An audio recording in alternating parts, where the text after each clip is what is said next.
All right. Hello and welcome everyone to today's webinar, How Marine Protected Areas Are Protecting Vast Territories with Real-Time Sensor Networks.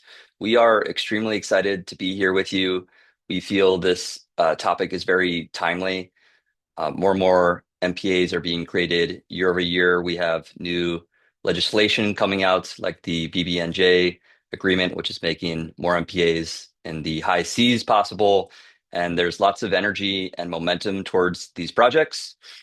Uh, Equally, at the same time, it's important to understand how we can prove these projects are being effective. And we feel here at SOFR Ocean, real-time sensor networks are one of the ways, one of the tools that you can leverage as part of your toolkit to do effective protection of these MPAs that you are involved with. So on the next slide, we're going to give you a quick introduction to what we're going to be covering today. We're going to start with a brief overview of some things you're probably familiar with, which are some of the challenges that you're experiencing for MPAs when it comes to monitoring. We're going to look at the current approaches, both what's working and a bit of where things are perhaps falling short.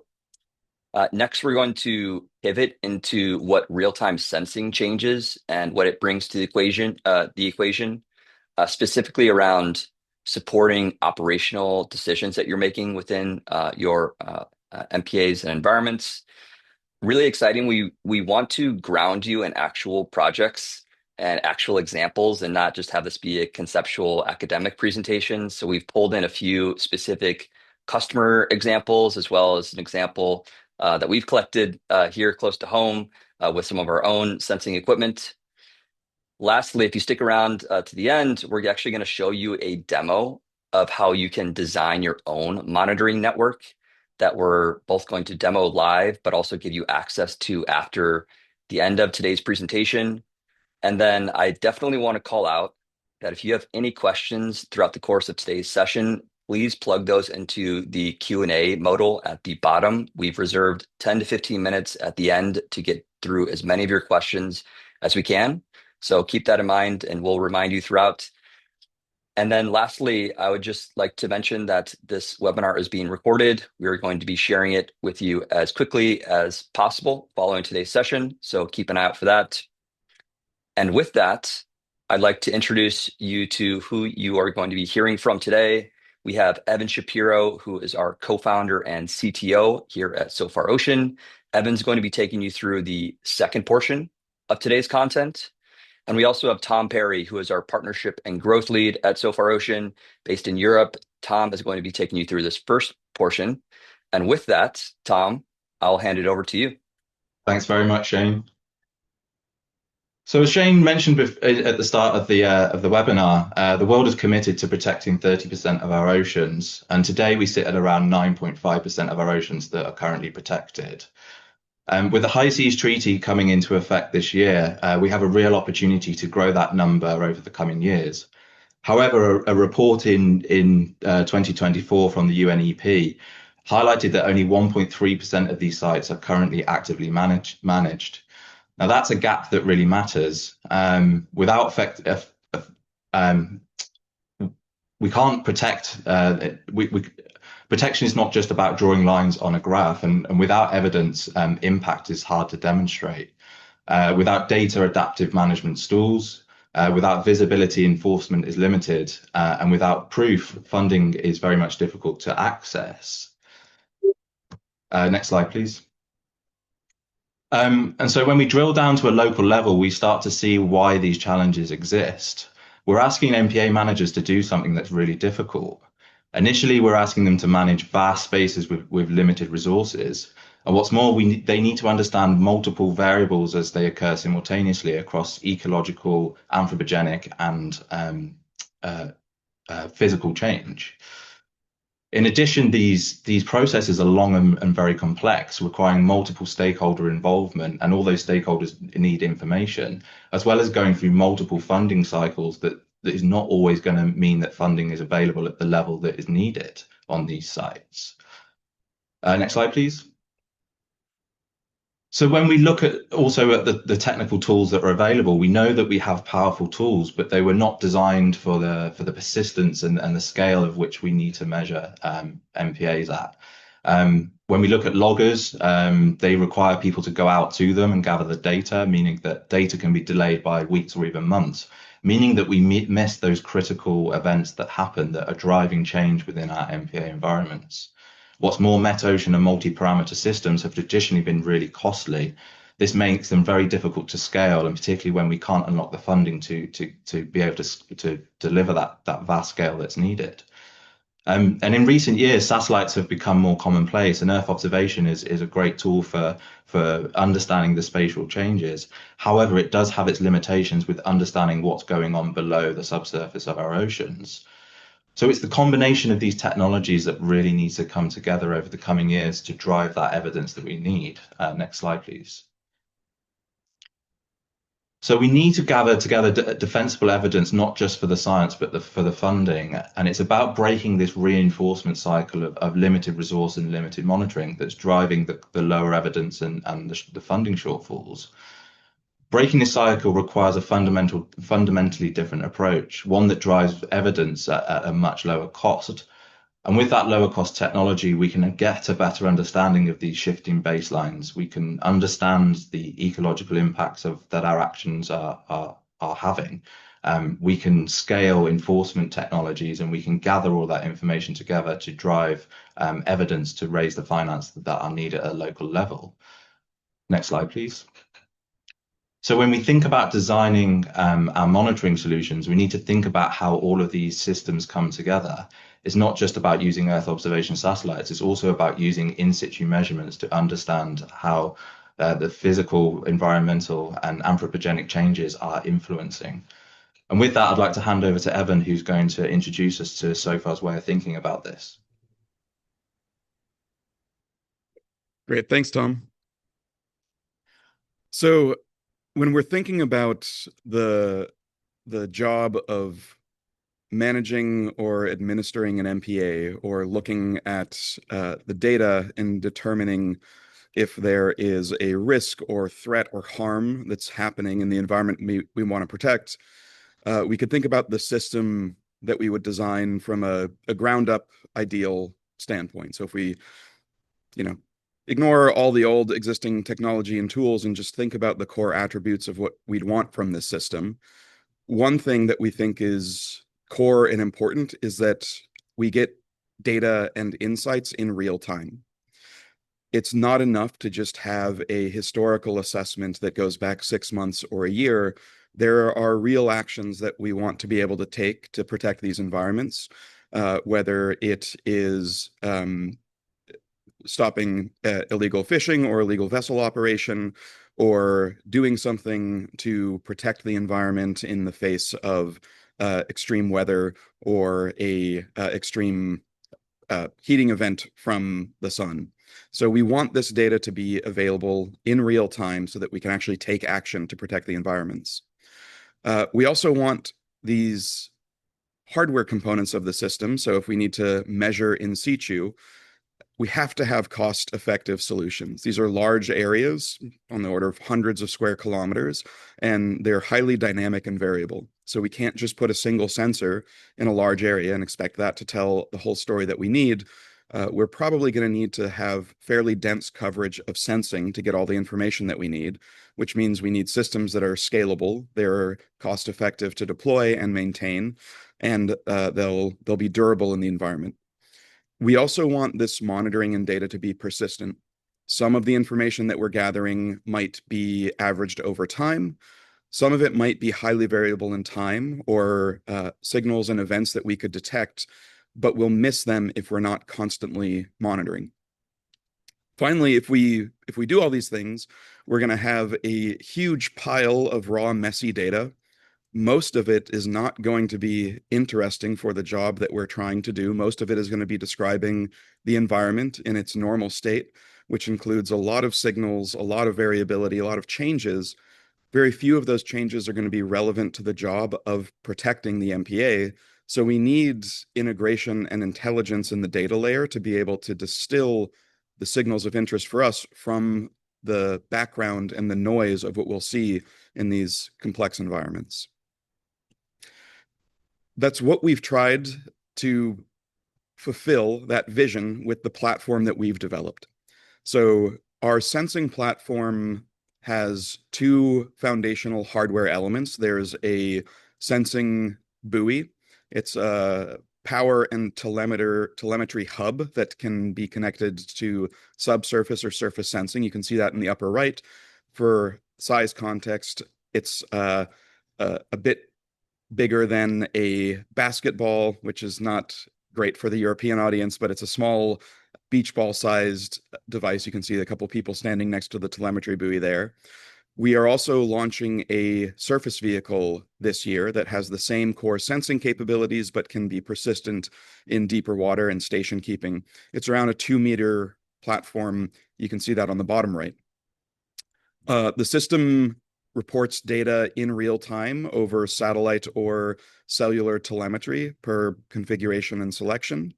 These are extremely cost-effective solutions, so we are very focused on continuing to keep prices low, to continue to drive value up and drive costs down by achieving higher manufacturing scales and engineering for easy to manufacture solutions so that we can form scalable networks and deploy these in large numbers to help protect an area.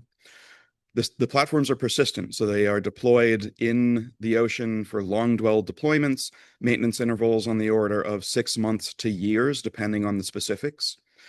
The data that is collected will be from heterogeneous sensors.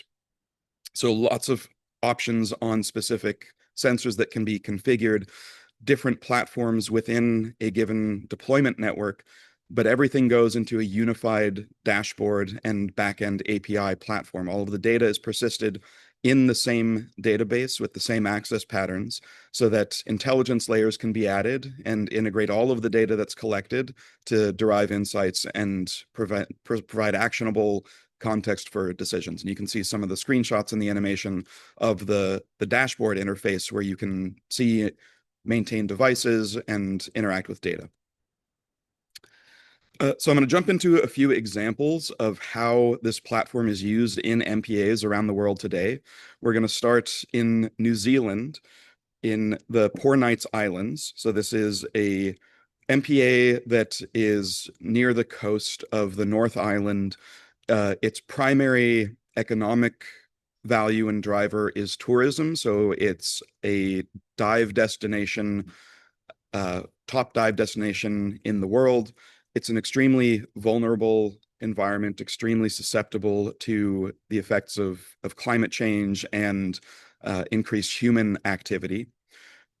It's very interesting biologically. There's a mix of species, and it's on the border of the subtropical region. So it's in many ways a bellwether for the effects of climate change.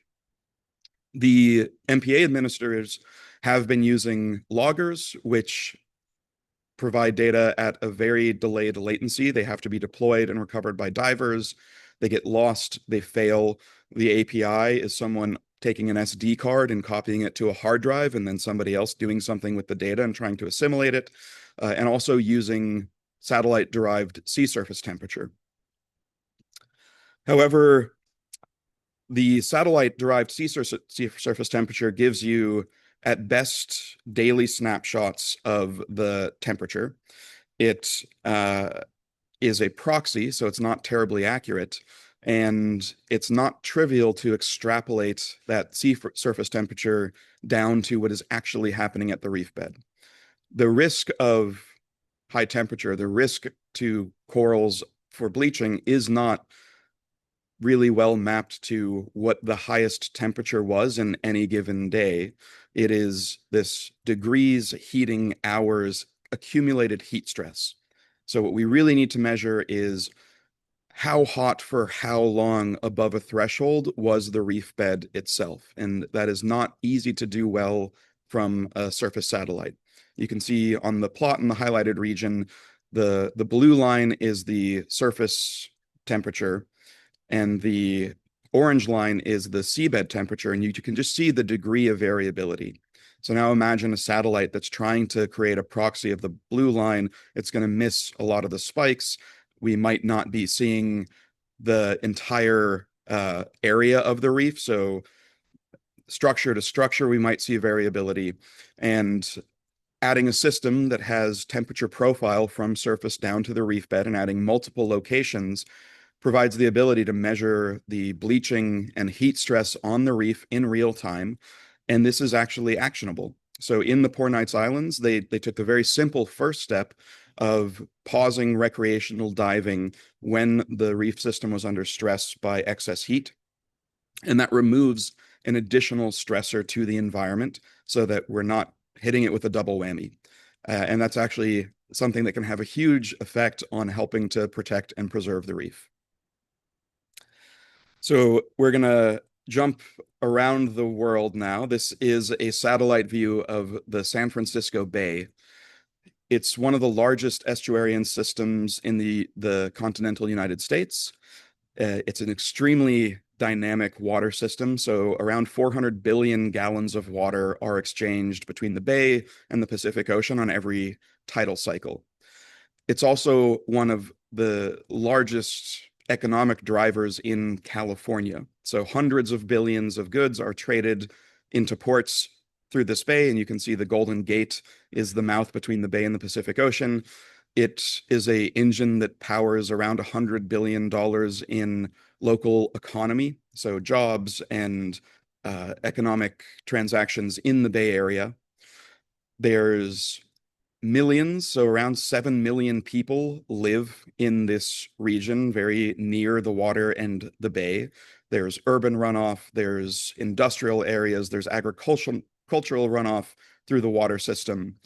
And it's also critical habitat for thousands of marine and coastal species. So nursery ground for fish and crabs, foraging ground for whales, and coastal area for migrating birds, and a tremendous amount of wildlife. I'm also one of those millions of people who call this area home. You can see behind me a little slice of the bay through the window. I'm right there. And so the first thing that we're going to talk about in this region is the conservation efforts that are in the bay and how monitoring can help. To be clear, there isn't a single MPA defined in the bay. There are a lot of activities that some grassroots groups are working on, that the Port Authority is working on. We collaborate with a number of groups across the Bay Area to address some of the same concerns that a defined MPA would have. One of those is the risk of boat strikes to whales. So there's a lot of gray whales and humpback whales that forage near the mouth of the bay and enter the bay to forage.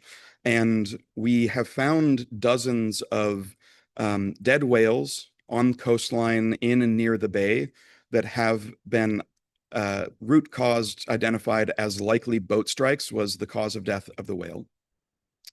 The gray whale population in the Pacific is around 10 to 15,000. So tens or dozens of deaths a year as a result of boat strikes is a huge risk.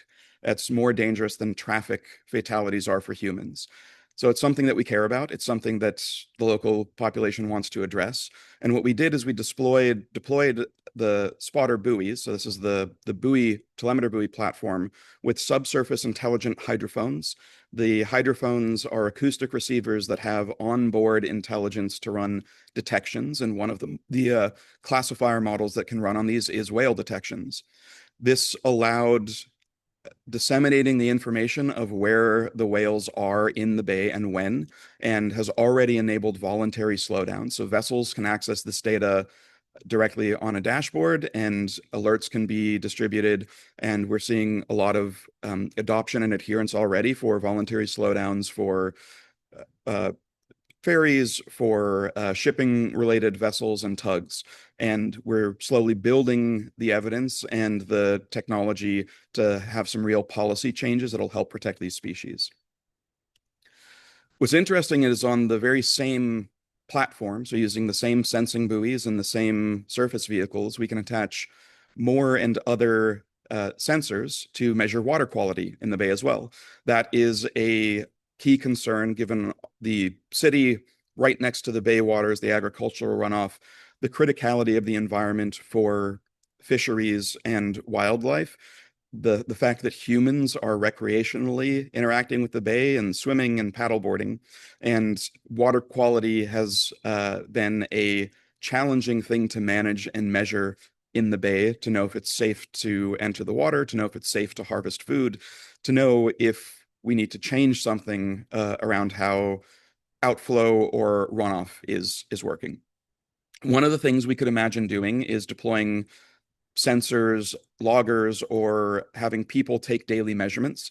And typically, what we'll do for water quality traditionally is take infrequent measurements, set manual thresholds of concern. And so on the right here, I have an example of the data you might get measuring salinity in the bay. The salinity is expected to vary within some tolerance bands because this is a freshwater saltwater exchange. There's huge tidal flow.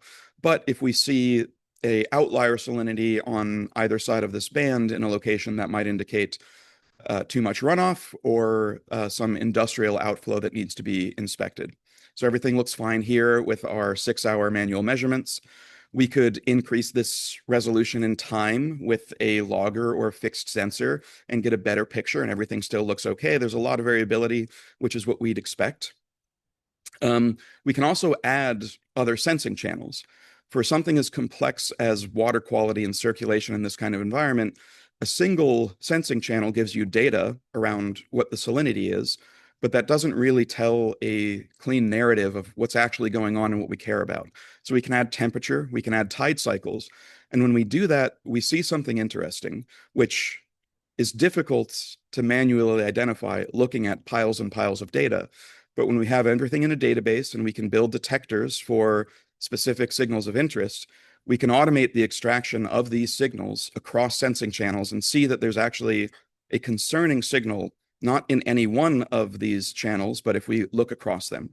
What we have is that at every high tide, like clockwork on the ebb flow, there is a warm, fresh flush of water. And this is deployed in partnership with the Port Authority of San Francisco, right behind me, a couple hundred meters. And it's warm, fresh water heading northwest towards the mouth of the bay. This is not a natural phenomenon. This is either wastewater or runoff that is being triggered by a high tide cycle, and it is a signal of concern. We don't know if there is a broken pipe. We don't know if this is actually water that we need to stop, but it is certainly something that's worthy of investigation. Now, imagine if we augmented this with several monitoring locations, we'd be able to triangulate and pinpoint with a circulation model where this was likely coming from, and the Port Authority could inspect old sewage systems, plumbing, and local businesses. As Shane mentioned earlier, we have developed a tool to help plan and support conversations at this high level. Let's run that backwards. We're the Port Authority of San Francisco, and we want to be able to localize and detect potential undesired wastewater and runoff so that we can inspect infrastructure and work with local businesses. How do we back that into a sensing network that we'd want to design? It's going to require a conversation between the stakeholders in the local government, with hydrological and oceanography experts, with hardware providers and operators. And so to help support those conversations, we have this scenario builder, which I'll tab over to now. This is a tool that we'll share a link to. There's a lot of features. One thing we can do is search for MPAs. So we're going to go to the Great Barrier Reef. And I don't know anything about the details of this huge conglomerate of protected areas. So all the details here I'm just making up. Feel free to correct me in the chat as you see fit. But we can zoom in on an area of this reef system that we might want to design a sensing network around, and we can turn on a let's see if I can figure out how to turn on the satellite view, and we'll focus on these little coral atolls. We know there's some reef structure around. We know that out here there are some fishery activity, and that there is some legal fishing ground that is regularly trafficked outside, as well as migration path for whales. So we can define the types of concerns and activities that we might care about, and then we can think about the systems that we'd deploy. So in this reef structure, we probably want to be measuring for water quality and temperature risk, so bleaching risk. And this is around 100 kilometers long. And I think every 20 kilometers makes sense for a moored system. And so we'll put this on the outside of these atolls so we can get a sense of the wave field as well, and think about having maybe 5 moored systems in 50 to 100 meter water depth out here. Then moving further offshore, the water depth is going to get to a depth where deploying moorings is really expensive to maintain, so quickly going from hundreds of meters to kilometers. But station keeping USVs would be able to persist, and we could have a rotation of USVs. We could also think about having free drifting systems that are regularly deployed in deeper water that provide bounding conditions for models. And then on each of these systems, we can think about the set of sensors that we would want. And so for these systems, we want to be measuring water quality and temperature. So we're going to add temperature sensors, salinity, and dissolved oxygen to get a good sense of health of the reef. And we can apply that sensor configuration. And we can also then link directly to our sales dashboard where we could actually buy this system. And for the USVs, we want to be monitoring generally traffic of marine mammals and vessels. So we're going to add hydrophones to those. With this, we can build this out. We can save a URL and then share that. And then others that we're working with and designing this system can comment, can change, can iterate over time, and we can use this tool to design the network and deploy it and see a similar interface and set of configurations on the dashboard that we're using to actually monitor and maintain. All right, so I'm going to go ahead and stop the screen share and hand it back over to Shane, who will run the Q&A portion. Yeah, excellent. Thank you both, Evan and Tom, for those presentations and the demo. Yeah, at this point, we're going to transition into Q&A. So if you have any questions that you've been holding on to that you haven't plugged into the question modal yet, please start adding those there. But we actually do have a number of questions that have been asked already. So let me pull those up.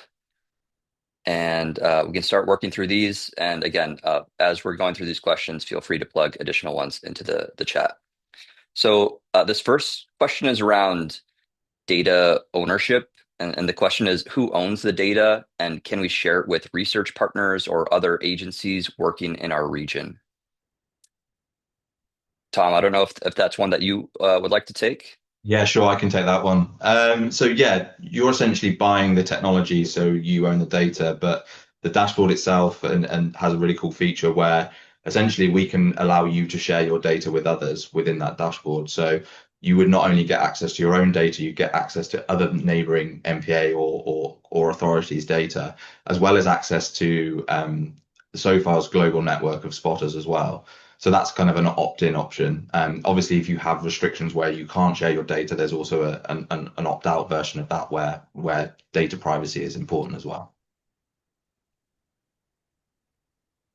Great. We've got another question around the longevity of these systems. And Evan, maybe this is a good one for you. The question is, what's the longest continuous deployment you've had, and what have you learned about hardware durability? So the longest continuous deployments are close to 6 years. This is also how long we've been making these systems. So we don't know what the actual maximum lifetime of a spotter is yet because the first ones are still out there trucking along. These are in open ocean deployments and some more deployments as well. The longevity of the system in a coastally moored deployment is typically going to be set by either a vessel hitting the system, a human interaction, or a failure in the mooring itself. So anchors and anchor attachments can fail over time. There can be vessel strikes. There can be large storms that might cause debris to hit the system. We have a design life of minimum of 3 years. So all of the components in the system are rated to at least a 3-year lifetime and will exceed that if nothing happens to the system. We do recommend maintenance cycles to check mooring elements and shackles and clean solar panels if you're in an energy constrained environment. This next one is great and maybe relevant to a number of folks on the call here. And the question is, can we set up custom alerts or thresholds? And they give an example. Can you notify us when temperature exceeds a certain level or when dissolved oxygen drops below a certain point? Tom, I don't know if that's one that you'd like to take. Yeah, there is within the dashboard an ability to set alerts. Maybe Evan has a little bit more to add to that, but yeah, that is a capability in the dashboard. I think what's important to add to that is that the dashboard is free to use. So whether you buy one spotter, you buy many spotters, it's a free to use software piece.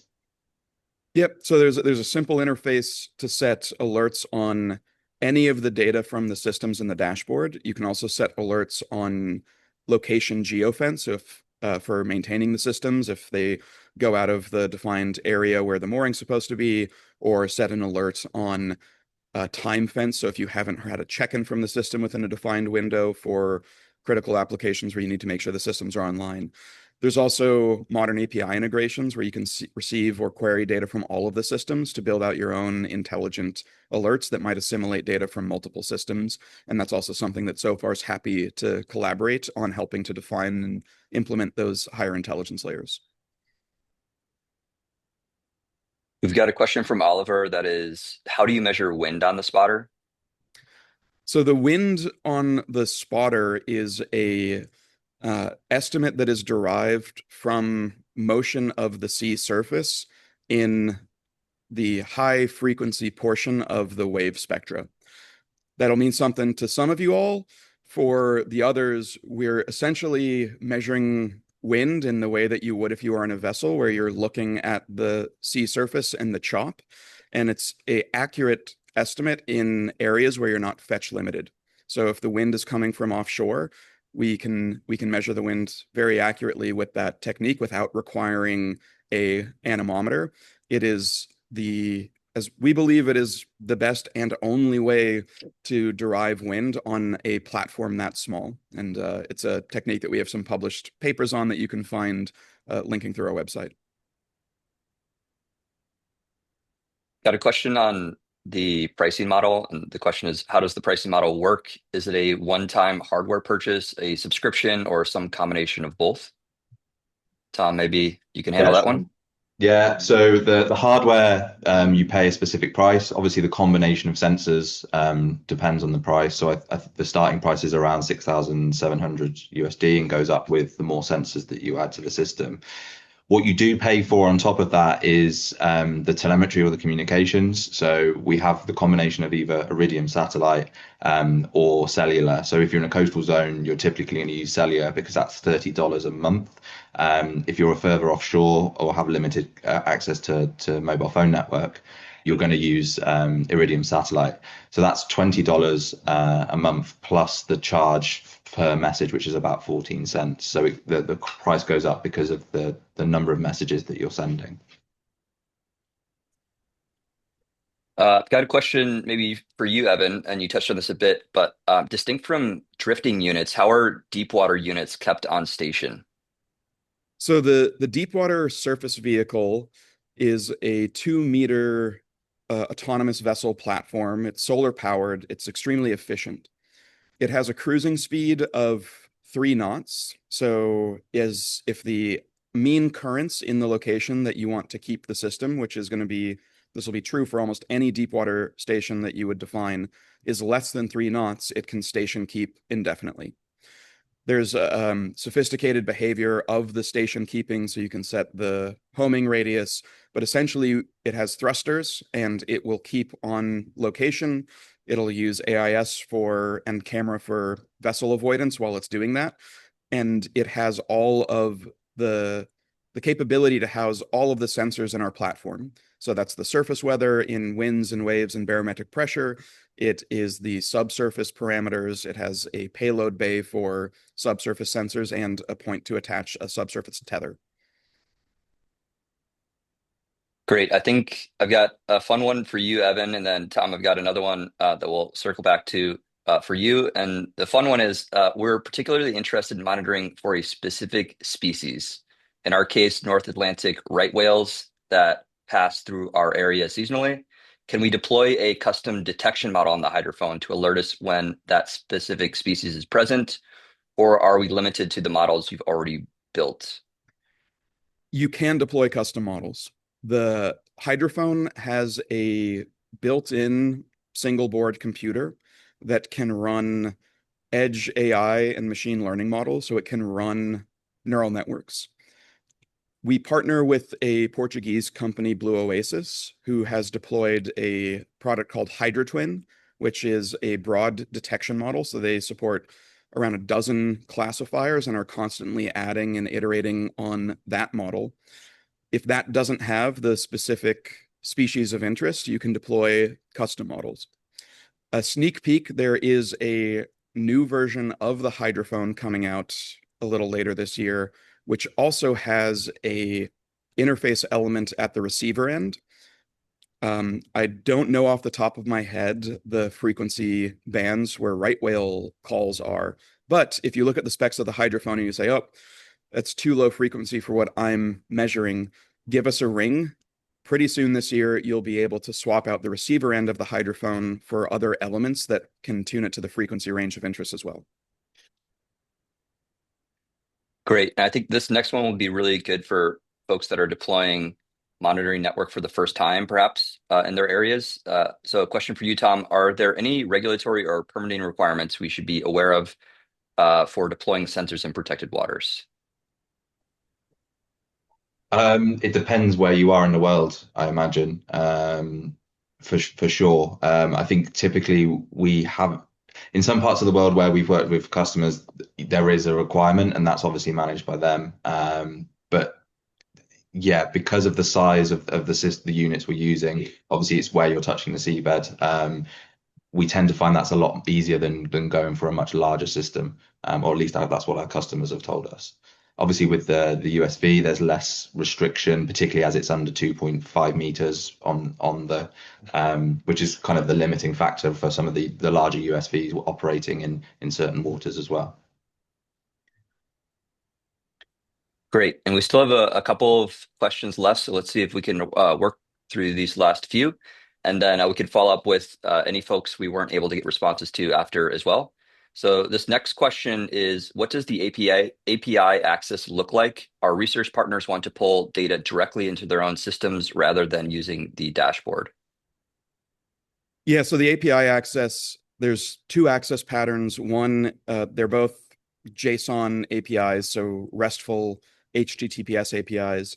You can query the data. So data will be persisted in our databases and accessible indefinitely for you to query. You can also integrate with a webhooks style interface where your servers will receive all of the new data in real time that you can ingest directly. Is it possible to put our own SIM cards in? It is not possible with the default configuration of Spotter, but it is a configuration we can support for a custom order with a sufficient MOQ. So if it's something that you are interested in, I'd say reach out to us. However, we have a set of cellular hardware and SIM partners that offer very high value and very broad coverage. So our global IoT SIM, we think, is a great solution for a wide range of locations. If that doesn't work for you, let us know and we can talk. Great. And maybe we can wrap up with one final question, one or two final questions. We still have some that are coming in. So one of the questions is, how do you handle biofouling and sensor drift over time, and how confident can we be in data quality after months of deployment? So the impact of biofouling and the inherent drift in a sensor is going to depend and vary a lot by the particular sensor. In general, we are focused on long dwell, hands-free deployments. So all of the sensor partners that we select to do integrations with, we are using the longest dwell options possible. Waves and winds that are derived from motion have zero drift. They never need to be recalibrated. Something like sea surface temperature or barometric pressure will drift out of its initial accuracy band within the first year and would need to be recalibrated. So it'll depend on the sensor. Biofouling, the primary concern for biofouling isn't sensor drift for us. It is one, whether it starts to obscure the solar panels. So if you're in extreme latitudes, you'll care more about keeping those solar panels as clean as possible, and cleaning the solar panels every 3 or 6 months is easy from a small vessel. You don't even have to recover the systems.